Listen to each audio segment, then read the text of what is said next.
बहुत समय पहले की बात है। गौतम बुद्ध अपने शिष्यों के साथ एक गांव के पास ठहरे हुए थे। उनका प्रवचन सुनने के लिए दूर दूर से लोग आते थे।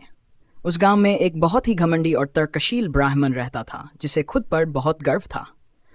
वह सोचता था कि बुद्ध केवल शब्दों का खेल खेलते हैं और वह चाहे तो उन्हें अपने तर्कों से हरा सकता है। एक दिन उसने ठान लिया कि वह बुद्ध से मिलकर ऐसा प्रश्न पूछेगा जिसका उत्तर उनके पास नहीं होगा। वह उन्हें सबके सामने नीचा दिखाना चाहता था। अगले दिन वह बुद्ध के पास गया। वहां बहुत से लोग पहले से ही उपस्थित थे। सबके सामने उसने बुद्ध से कहा, हे गौतम, क्या आप मेरे एक प्रश्न का उत्तर देंगे? बुद्ध ने शांत स्वर में उत्तर दिया, अगर मैं जानता हुआ तो जरूर दूंगा। ब्राह्मण ने मुस्कुराते हुए पूछा, आप कहते हैं कि आत्मा अमर है और कर्म का फल जरूर मिलता है, लेकिन मुझे बताइए, अगर कोई व्यक्ति ऐसा पाप करे जिसे कभी माफ नहीं किया जा सकता, तो क्या उसे भी मोक्ष मिल सकता है? सब लोग चुप हो गए। प्रश्न में एक गहरा संदेह और चुनौती थी। बुद्ध थोड़ी देर चुप रहे। फिर उन्होंने ब्राह्मण की आंखों में देखा और कहा, मैं तुम्हें एक कहानी सुनाता हूं, फिर तुम्हारा उत्तर भी दूंगा।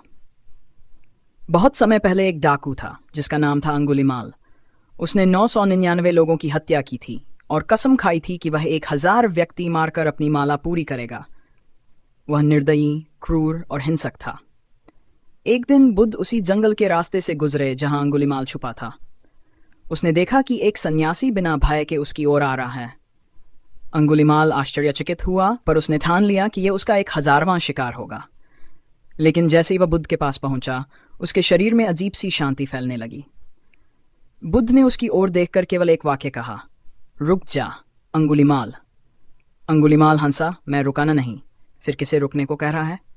बुद्ध बोले, मैं बहुत पहले रुक गया, क्रोध, अहंकार और हिंसा से, लेकिन तू अब भी अपने अज्ञान और वासना में भाग रहा है। अंगुलीमाल स्तब्ध रह गया। उसने पहली बार जीवन में किसी की आंखों में ऐसा सत्य देखा। उसने वहीं घुटनों पर बैठकर बुद्ध के चरण पकड़ लिए। बुद्ध ने उसे शरण दी। वहीं अंगुलीमाल कुछ वर्षों में एक शांत, करुणामयी भिक्षु बन गया और अंत में उसी को मोक्ष प्राप्त हुआ। ब्राह्मण ये कहानी सुनकर हक्का बक्का रह गया।